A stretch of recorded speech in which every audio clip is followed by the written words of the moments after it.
মুশফিকের মতো বিজয় যেন আম্পায়ারের সিদ্ধান্ত মানতে পারলেন না।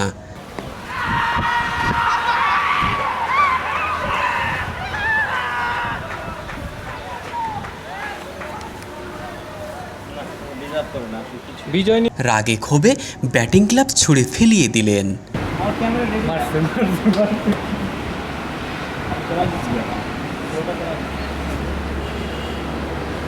প্রথম ইনিংসে খালেদের বলে উইকেট কিপারের হাতে ক্যাচ আউটের শিকার হন মুশফিক, কিন্তু মিস্টার ডিপেন্ডেবলের দাবি তার বল পায়ে লেগেছে, ব্যাটে নয়।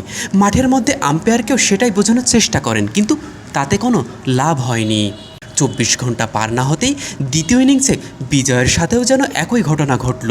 মুশফিকের মতো ক্যাচ নয়, এবার এলবিডব্লিউর শিকার হলেন বিজয়, কিন্তু বিজয়ের দাবি বল মিডিল স্টাম্প নয়, লেগ সাইডে ছিল। আউট হওয়ার পরেও আম্পায়ারকে এমনটাই বলছিলেন এই উইকেটরক্ষক ব্যাটার। প্রস্তুতি ম্যাচ তাই রিভিউ দেখার উপায় নেই, আম্পায়ার সিদ্ধান্ত মেনে নিয়েই মাঠ ছাড়েন এই ব্যাটার।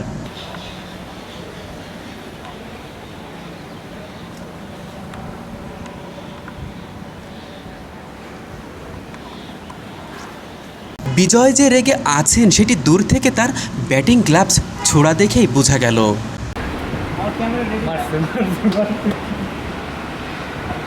ওয়ানডে ও টি-20 প্রস্তুতি ম্যাচে বিজয়ের ব্যাট ছিল বিবর্ণ। রানের খরা দেখা গেল 2 দিনের প্রস্তুতি ম্যাচেও। প্রথম ইনিংসে 1 রান আর দ্বিতীয় ইনিংসে করেন 19 রান, যা বিজয়ের মতো অভিজ্ঞ ব্যাটারের নামের পাশে বড়ই বেমানান। রোহেল মেরা বল যেন পড়তেই পারছেন না বিজয়। 2 ইনিংসে এই বাঁহাতি পেসারের শিকার হন অভিজ্ঞ ব্যাটার। মেজবা মিলন, ডেইলি ক্রিকেট।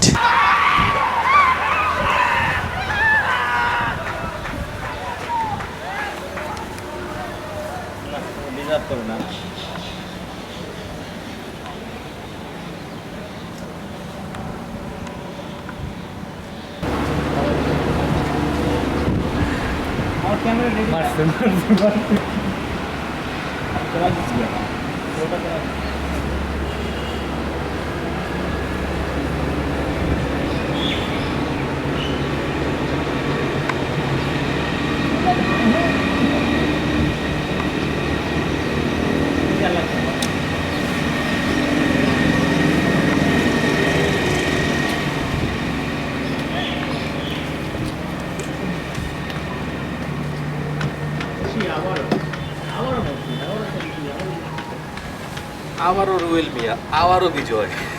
দেন ভাই, দেন কাটটা দেন।